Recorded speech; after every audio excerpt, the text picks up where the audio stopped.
Hi, everyone. Thank you for joining us today. Today, Nani will be presenting for us on Writing Towards Healing, a creative space for those working towards a better world. Before I introduce Nani and pass it off to her, I just have to go through a few housekeeping information before we start. So next slide, please.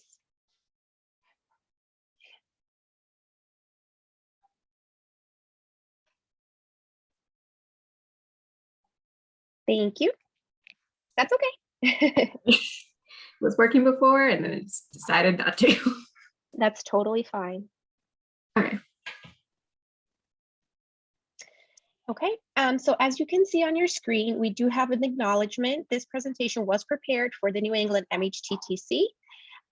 Everything said here does not reflect the opinions of SAMHSA. So I just wanted to let everybody know you can read this in more detail when we post the slides online. Next slide, please.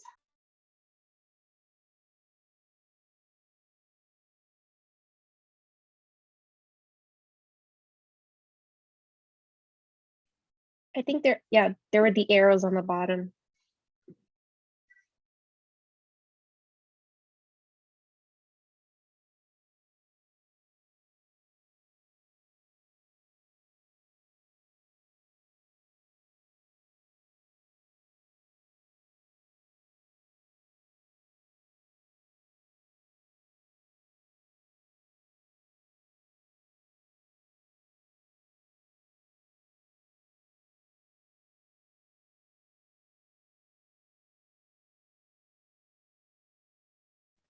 Great, thank you.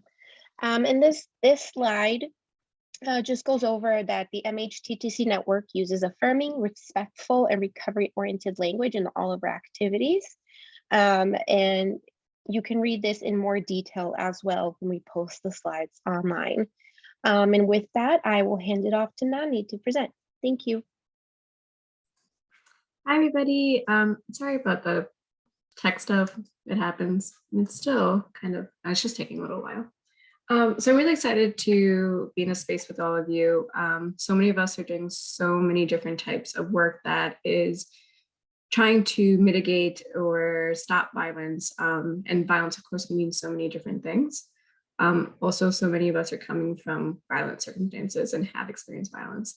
So it can be hard doing the kinds of work that we do. And I'm hoping that we can use the space to read and write some poetry and think about what healing might mean for us and what it might mean to be in community.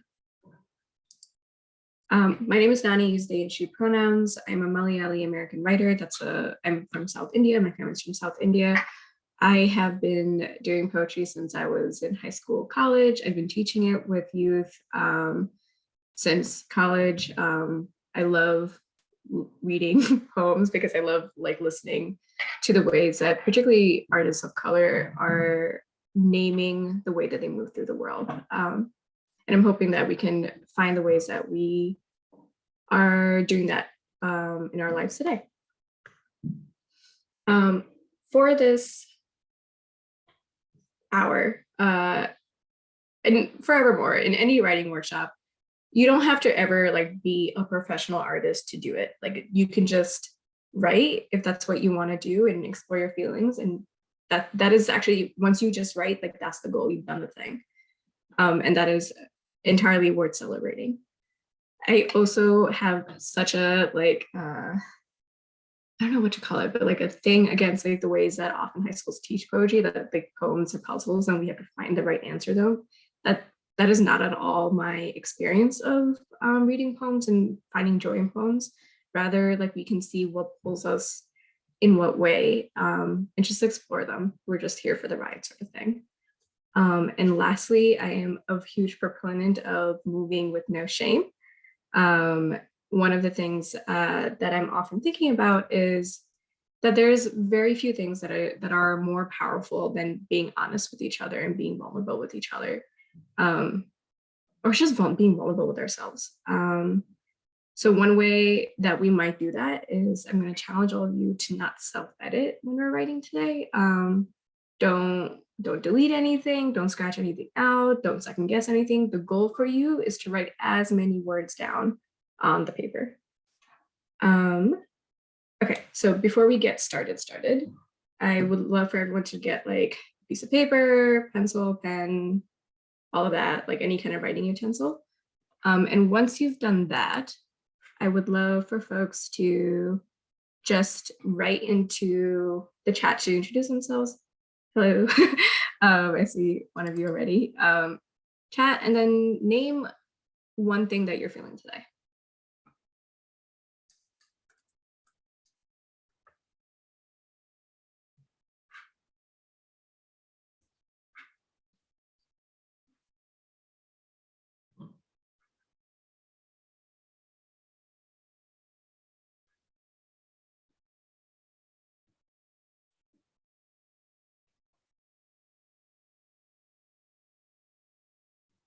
Hi, Nani. I just have a question. Are you with the slides? Is it a little laggy or I think so. So let me see if I can try to share my screen. uh, Sorry, everyone, about the technical difficulties. Today's just one of those days. yeah, we even tried beforehand. It was perfectly fine. These things happen. But I see in the chat right now, we see relaxed and calm. I'm glad. This is like, I'm hoping that everyone who's here today can take whatever they need. Life is hard, new COVID surge and all of that. So, okay. So we're gonna, just as like a warm up, we're gonna do what I call a brain dump. I'm gonna give you all a couple of like mini prompts, and you just have to write down a list of things. The goal is to write down 5 of each thing. You don't have to reach 5. I will never know. This is not a test. You just live your best life. So the first thing is 5 small comforts. So write down 5 small comforts in your life.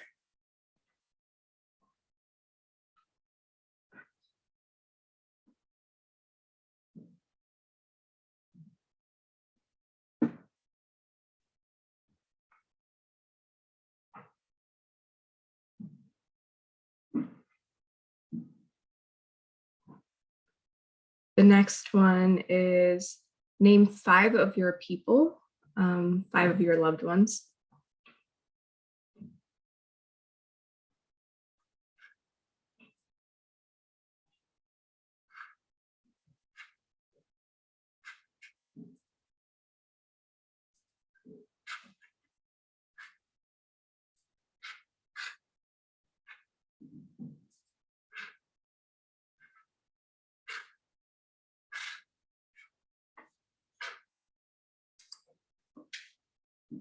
Name 5 things that apathy looks like. Thank you, Letitia, for being relaxed on purpose. I'm very happy for you.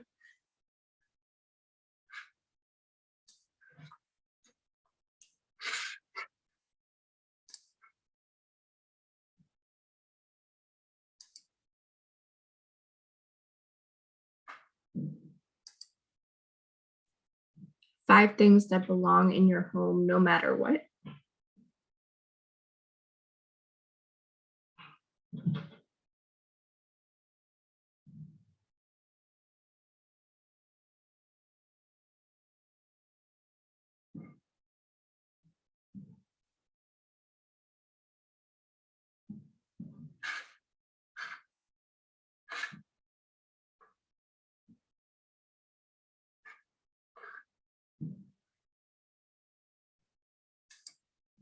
And last thing, 5 things that would exist in a world without violence.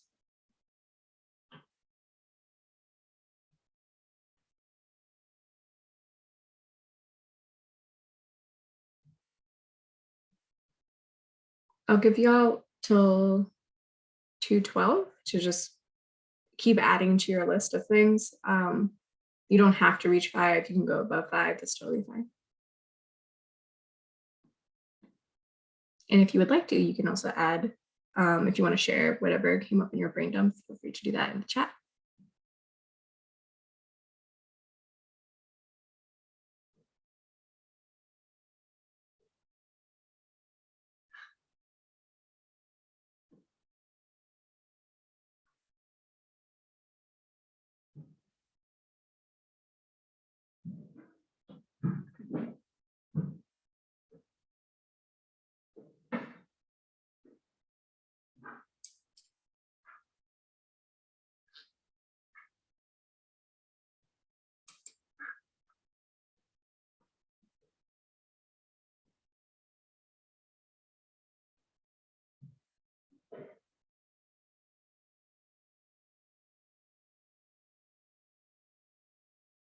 About another minute, probably.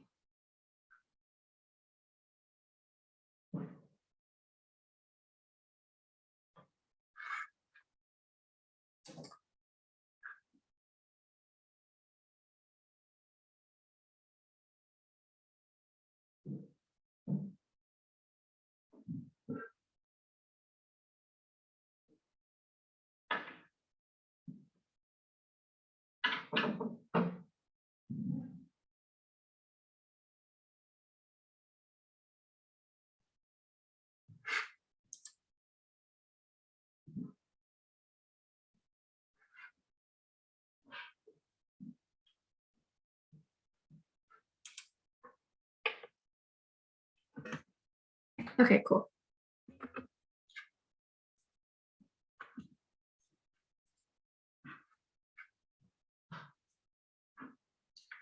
Something that I would just encourage y'all to do for the next like 45-ish minutes is on that page that you, or web page or paper page, that you're writing down your brain dump and like your list of words.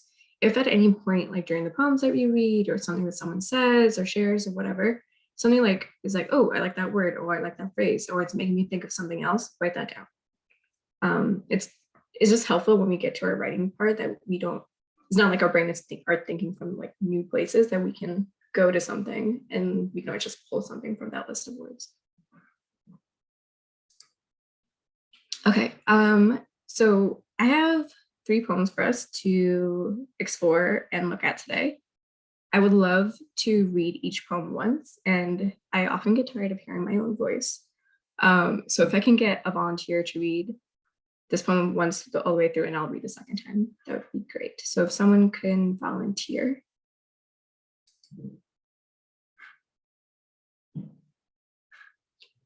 Oh, don't know how that happened. This one.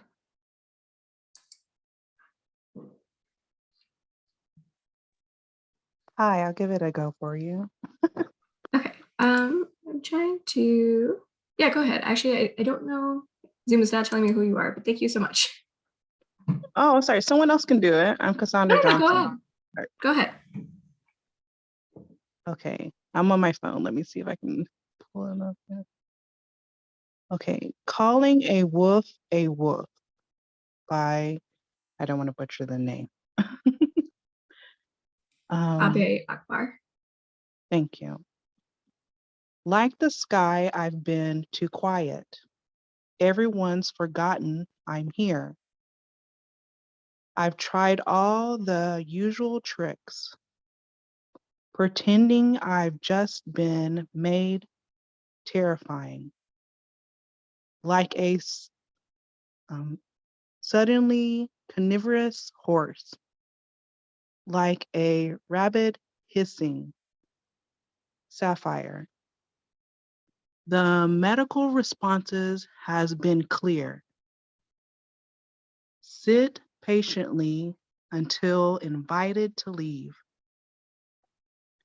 Outside the lake is evaporating. Dry blue like a gallery proof. A month ago, they dragged up a drowned tourist.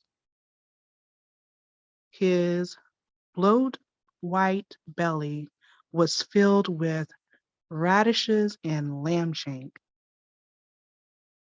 His entire digestive system was a tiny museum of pleasure. Compared to him, I am healthy and unremarkable. Here I am reading a pharmaceutical brochure. Here I am dying at an average pace. Envy is the only deadly sin that's no fun for the sinner. This makes sadness seem more like a tradition. Loyalty to a parent's past. I try to find small comforts. Purple clover growing in the long grass. A yellow spider on a windowsill. I am less horrible than I could be. I've never set a house on fire. Never thrown a firstborn off a bridge. Still, my whole life, I've answered every cry for help with a pour, with a turning away. I've given this coldness many names, thinking if it had a name, it would have a solution. Thinking if I called a wolf, I might dull its fangs.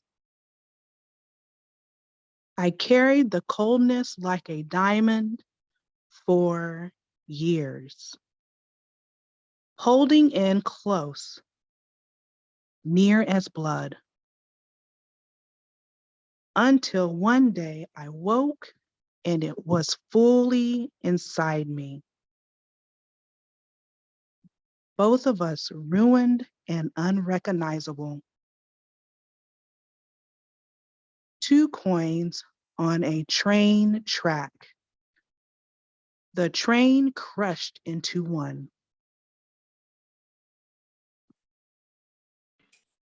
Thank you so much. That was a really beautiful reading. I'm going to read it one more time. It is like a denser poem. And I'll give the context after actually. So one more time. Calling a wolf, impatient by Kabe Akbar. Like the sky, I've been too quiet. Everyone's forgotten I'm here. I've tried all the usual tricks, pretending I've just been made terrifying, like a suddenly carnivorous horse, like a rabid hissing sapphire. The medical response has been clear. Sit patiently until invited to leave. Outside, the lake is evaporating, dry blue like a galley proof. A month ago, they dragged up a drowned tourist. His bloat white belly was filled with radishes and lamb shank. His entire digestive system was a tiny museum of pleasure. Compared to him, I am healthy and unremarkable. Here I am reading a pharmaceutical brochure. Here I am dying at an average pace. Envy is the only deadly sin that's no fun for the sinner. This makes sadness seem more like tradition. Loyalty to a parent's past, I try to find small comforts. Purple clover growing in the long grass, a yellow spider on the windowsill. I am less horrible than I could be. I've never set a house on fire, never thrown a firstborn off a bridge. Still, my whole life I've answered every cry for help with a pour, with a turning away. I've given this coldness many names, thinking if it had a name, it would have a solution, thinking if I called a wolf, I might dull its fangs. I carried the coldness like a diamond for years, holding it close, near as blood, until one day I woke and it was fully inside me. Both of us ruined and unrecognizable. Two coins on a train track, the train crashed into one. Okay, so actually, I'm curious to hear what people are thinking. Is there a line that stuck out to you? Is it confusing? Any kind of initial thoughts?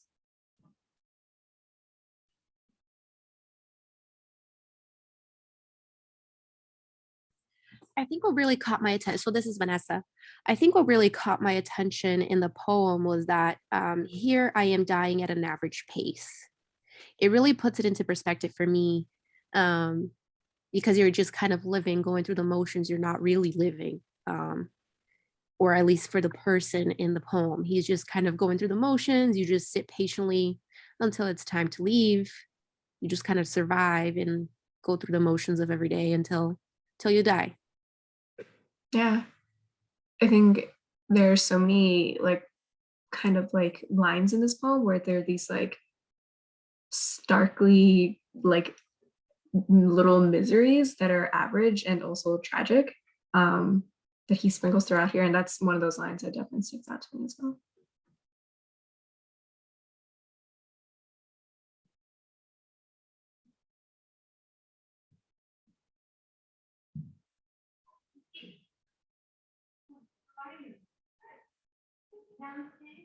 Are there other lines, other words? Do we like the poem? Do we hate the poem?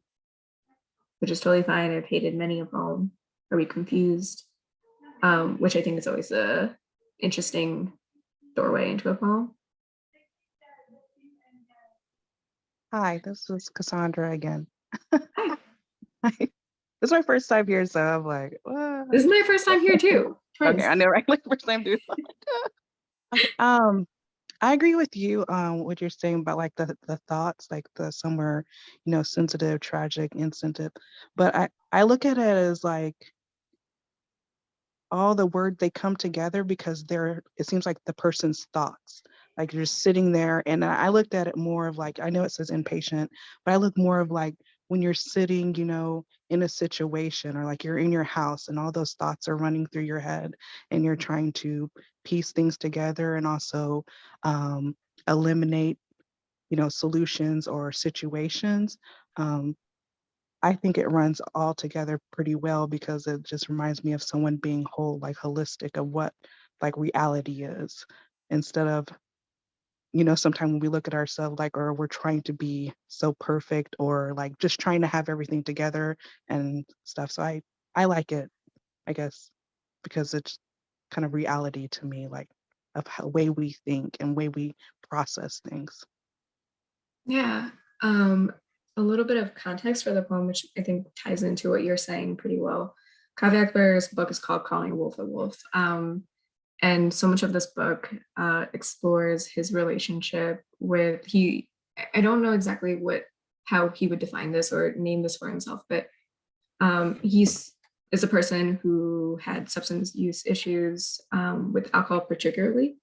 And so much of the book kind of explores his relationship to not just substance uses, but also to his father, to divinity, and like what you're saying about the holistic approach. Like you're right. It's not just like these fully tragic moments. It's like there's moments of joy, there's moments of comfort throughout here, and being able to hold like the complexity of what it might be. Like to live a life where you might have some issues dealing with alcohol or whatever else. Thank you. I am also looking at the chat right now.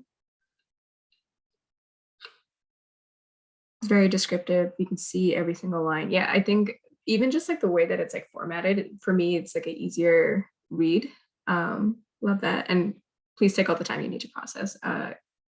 You'll have the recording for this, but also you can always Google the poem.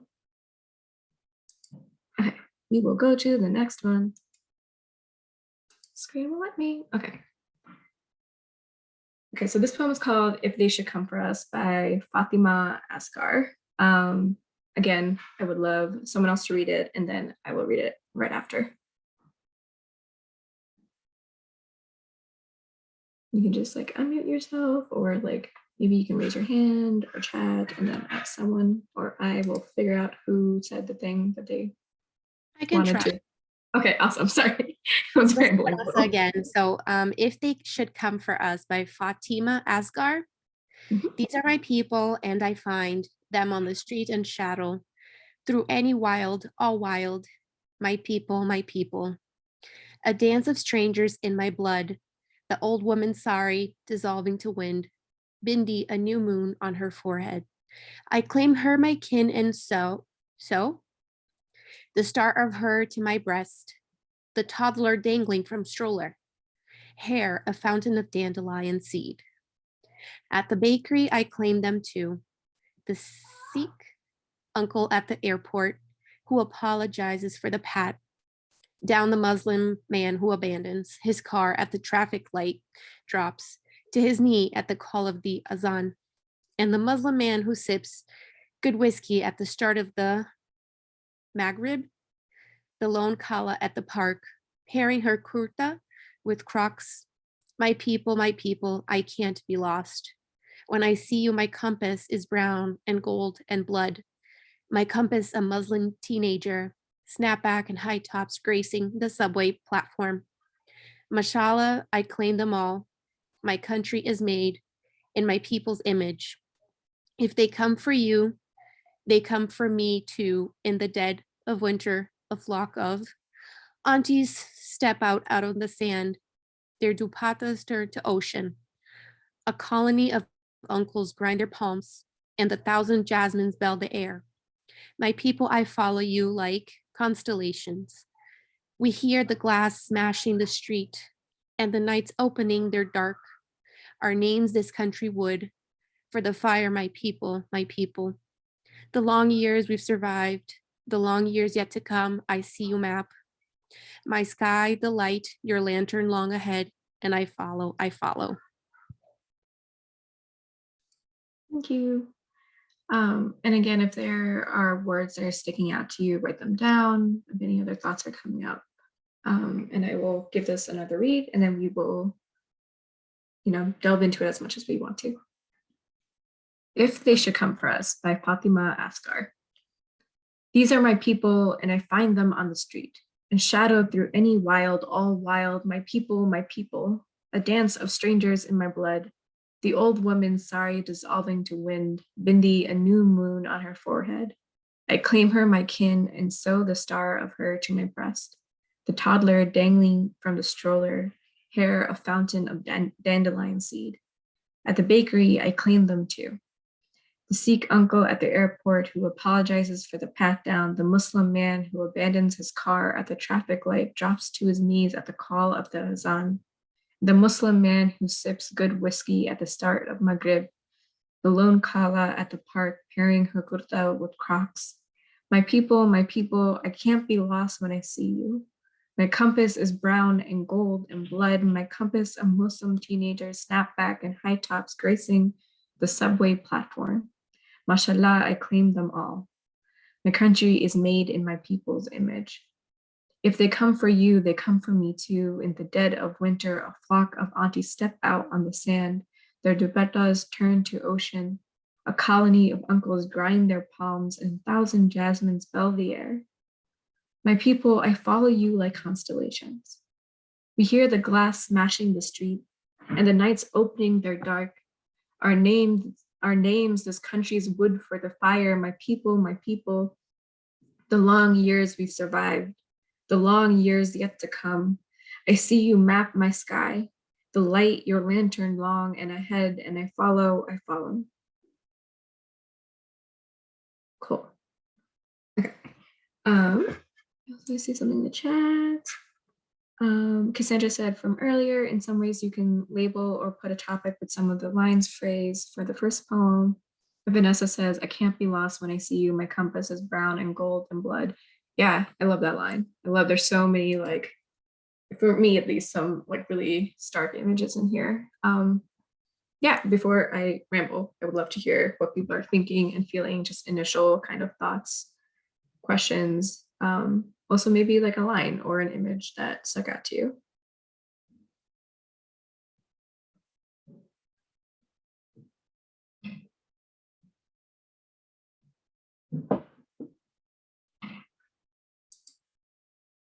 Love the images of the aunties. Yeah. Hi, this is Cassandra. I just wanted to point out, I like the parts when it's my people, a dance of strangers in my blood. Thinking for me, it's ancestral or people before you, your DNA. I love that. And then my people, I can't be lost when I see you. my compass, and that reminds me of some things my daughter says when she's like when she wants to see the people and where she's going in direction and like her thoughts when she writes them down. I love that. That's like a tearjerker right now. I love that part. You said that and my eyes started tearing up before Oh you my said it was a tearjerker. And then I like the other was it my people? I follow you like constellations. I love that. Oh my goodness. Thank you for letting me share. Thank you. Oh, you should always say the things that you want to say. It's really fun. My people, yep, Graziella says the same thing too. I love that line. Just a little context also why people are like wanting to take a deeper look in the poem or gather their thoughts. Fatima Asgar is a Kashmiri Pakistani poet who I believe was raised, maybe born in New York as well. I might be wrong, but spent most of her life in I think the Northeast. And she's a poet, a filmmaker, a screenwriter. Y'all should go watch Brown Girls. It's a web series about a queer Muslim girl and her best friend who is a Black musician. And it's about them being really messy. Really, really great series. It was like Emmy nominated. One of like just like a context of where the poem comes from. I follow a lot of poets on Twitter, and she said that like it was like a joke that she would say like when she was out in public. Also because she's a queer Muslim. She would see people on the street that she didn't know and be like, these are my people. And this is what she would tell to all of her friends who just like started claiming strangers as her people and like her loved ones and her family. And I thought that was, and then it just became this really beautiful poem about all the ways that for me, what I see in a lot of it is all the ways that kinship and community can be built and seen. And like sometimes these really like just like passing moments that are so beautiful and stark. And then also like these really deep connections that we make with people. And also like you were saying, I think before Cassandra, that it's like people in your blood too, ancestors that you're not necessarily met, but are part of your lineage and part of your family. Are there other thoughts, feelings, questions? I will maybe I'll send the link for Brown Girls right now because it's truly so good. And every time I cry, I watch it.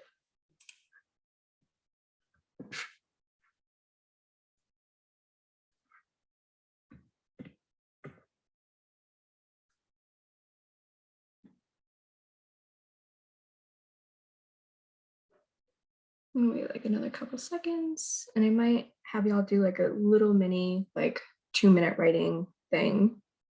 But we'll love to hear more before we get to that.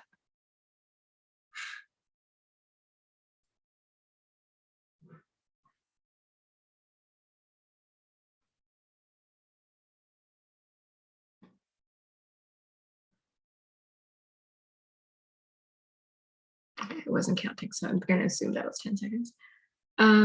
Okay, so for just as a mini writing exercise before we actually have a little bit more time.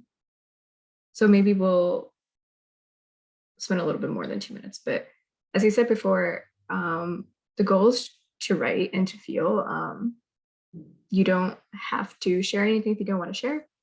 And no one has to be like a poet or anything. We're just writing. And my challenge for everyone is to try not to delete, try not to self-edit, don't do any of that. The goal is to get as many words down on paper. So our first just mini prompt to get our brains flowing, because you have so many words down and all the other stuff. And Fatima Asgar's poem is so beautiful. Just how do you love your people? And as we know with Fatima Asgar's poem, our people could be so many people. And you also named 5 people at the start of the workshop. So I'm gonna say 3.5 minutes. I'll check in. If people want to write more, we can write more. So 3.5 minutes. I'm gonna mute so you have that to yourself. Does anyone have any questions?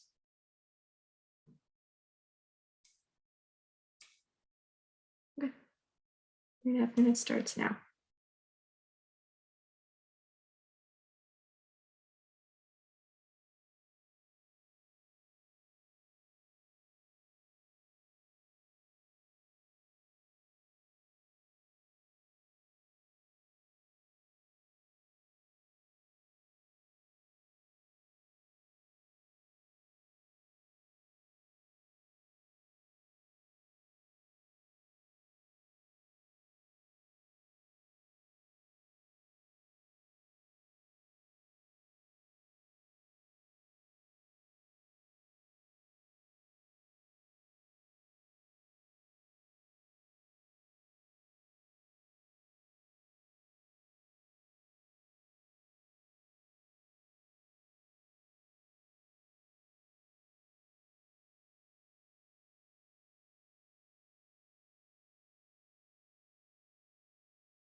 You have about a minute, and if you're feeling stuck, you can flip the question. How do your people love you?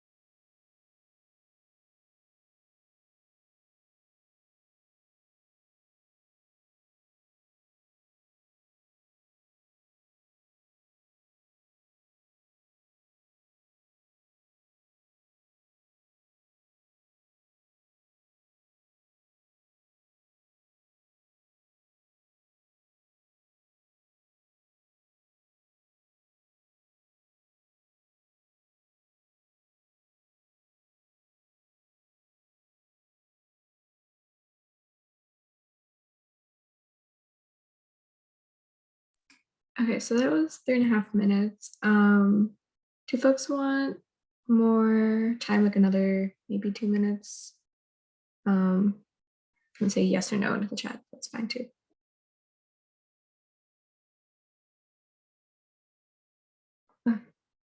Say one yes, and please. Definitely. I don't see any no's. So you can do the yes. I will put the timer on for another 2 minutes, but we also have another prompt as well. So another 2 minutes. Either how do your people love you, or how do you love your people, or both?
Okay, cool.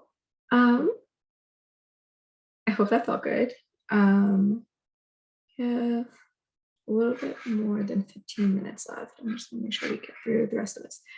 If anyone wants to share anything, if they want to share the whole thing, share a word, a line, that would be super cool. We can definitely do that. Also, I'm realizing that some people, it's hard because this is like during the workday and like people can't always like share really vulnerable things, potentially really vulnerable things out loud. That's really fine. You can share it in the chat if you want to, share it out loud.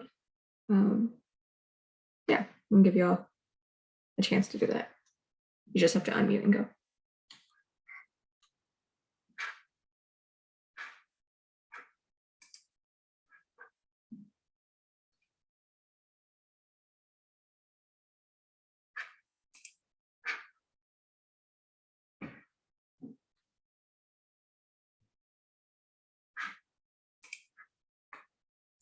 Grazia, if you like, I could also read what you just posted in the chat out loud. Is that okay?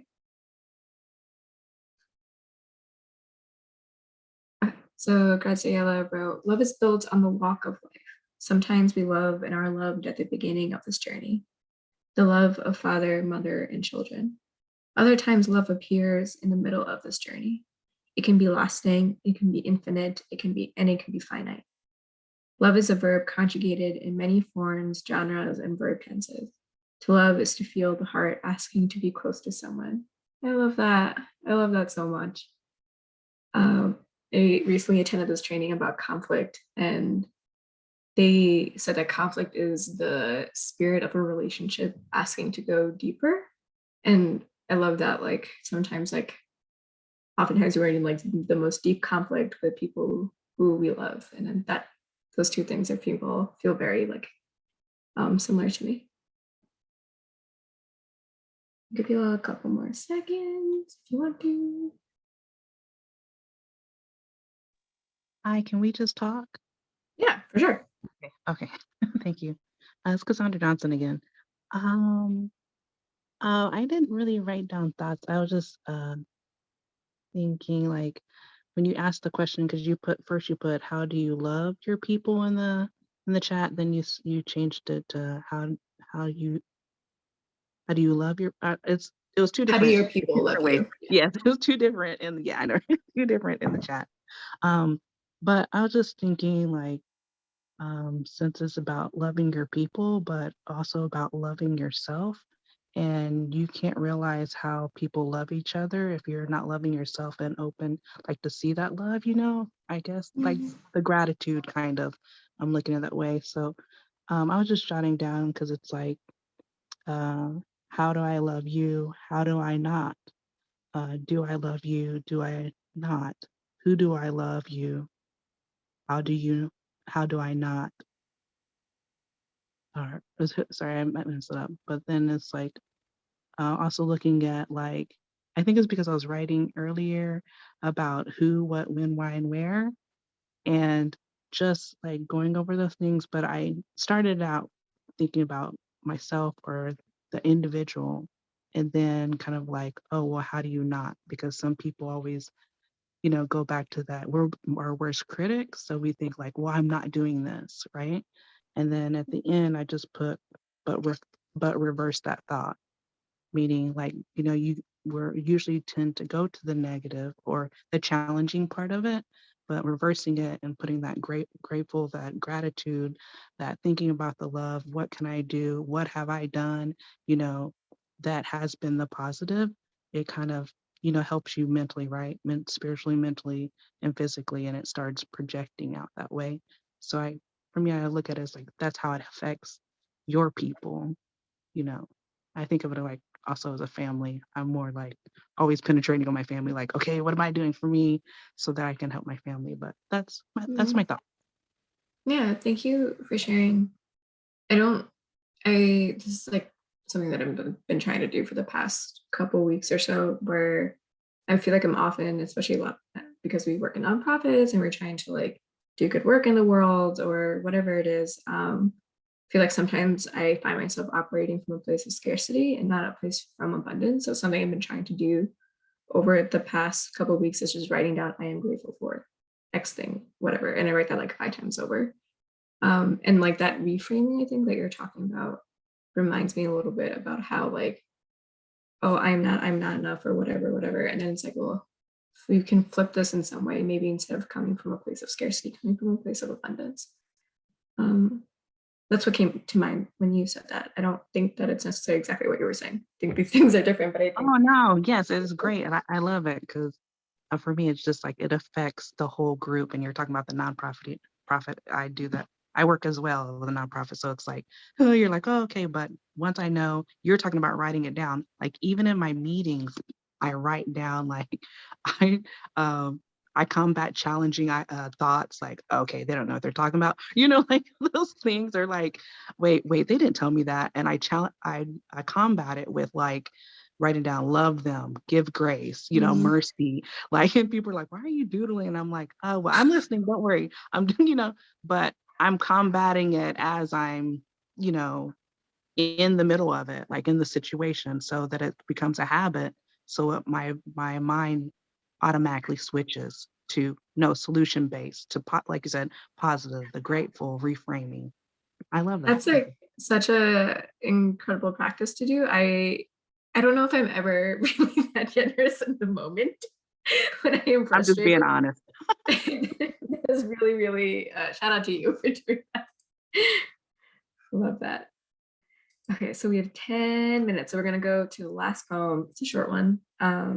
If this will switch, by Dinesh Smith. I will, yeah, so if someone wants to read this, we can do that, or I can read it twice. It seems like folks might not be able to share out loud as much, which is totally fine. But I'll give a couple seconds in case anyone does want to share or read.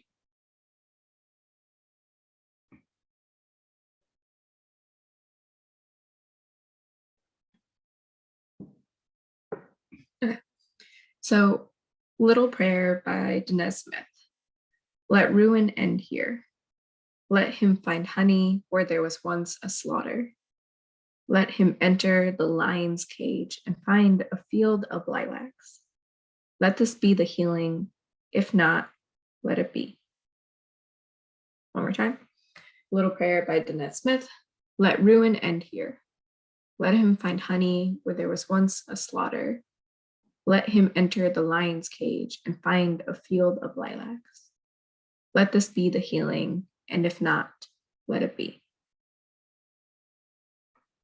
Okay. Thoughts? Which you can write down or say out loud.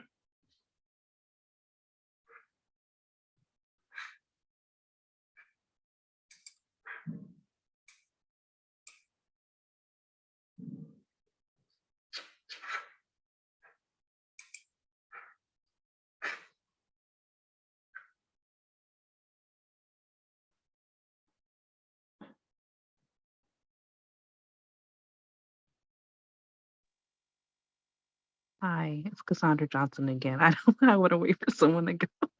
It's okay. What just stands out to me is just the powerful statement at the beginning, let ruin end here. And it just like reminds me, start with me.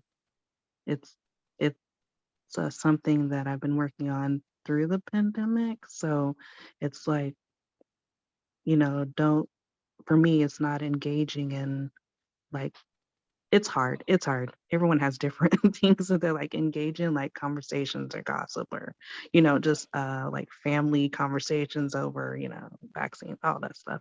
Or, where I'm gonna go shopping and where can I shop now or something. But I just love it. It's like let ruin end here. Like it gives you a lot to think about even in person, like was it mentally for yourself and for like outside of like with the chaos. And then I was gonna say this is my jam because I love I let him find honey where there was once a slaughter. And I read the Bible, so or like and there's different like Torahs and stuff and like the stories. So I just think of like Daniel and the lion's den with the lion's cage and just situations where people had to take a stand. And that goes back to the first one, which is let ruin end here.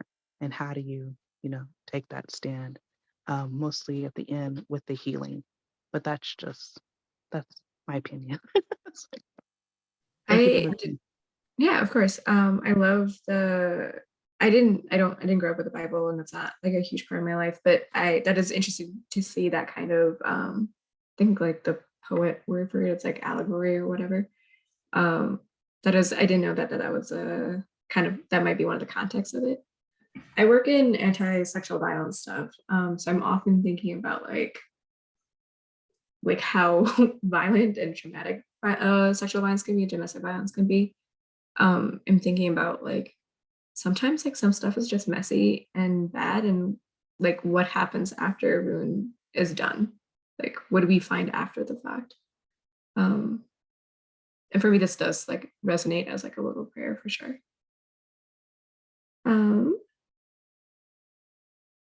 Okay, if other people have thoughts, let's we can make space for that. I also think that people have to log off for other things. So I will just offer the prompt and you will get the recording, which means you'll have the slides. You can always spend more time looking through these poems and the prompts. I was going to offer an option of 3. 1, let this be the healing, let it be, write that at the top of your paper, and then just fill in the blank and see where it takes you. 2, thinking about Kaveh Akbar's poem, How Have You Been Made Terrifying? And then answer, how do you survive? And then 3, like, honestly, if you should just live your best life, write whatever you want to write. Don't write if you don't want to write. Find whatever gives you, finds your way to like community and healing. I will, for the people who are here, I'm gonna give it like maybe 2.5 minutes, 3 minutes, pick a prompt, you can write it. I also had another prompt if you want to choose that. These are throw as many arrows, see what you want. What happens at the end of Ruin? I'll write that into the chat. I'm going to put the timer on for 3 minutes, give you all a little bit of space, and then we will say your goodbyes.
If you're feeling stuck, take one of the words that you had written down your brainstorm from before and insert it now.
Meant to do this.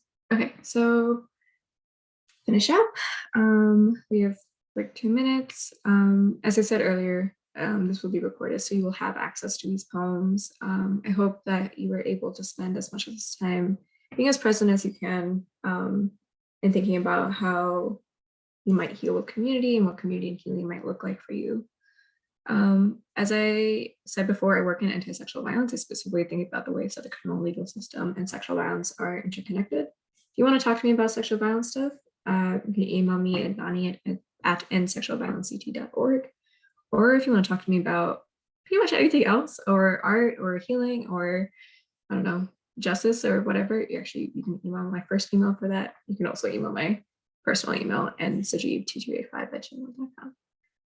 Thank you all for letting me do this and for taking the time to be here today.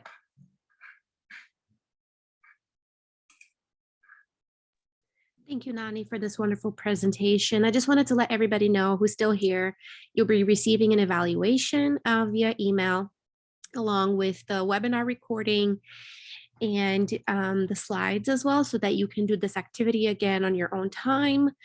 And we again thank you for being here with us today. This was a wonderful presentation. Thank you, Nani. Thank you so much.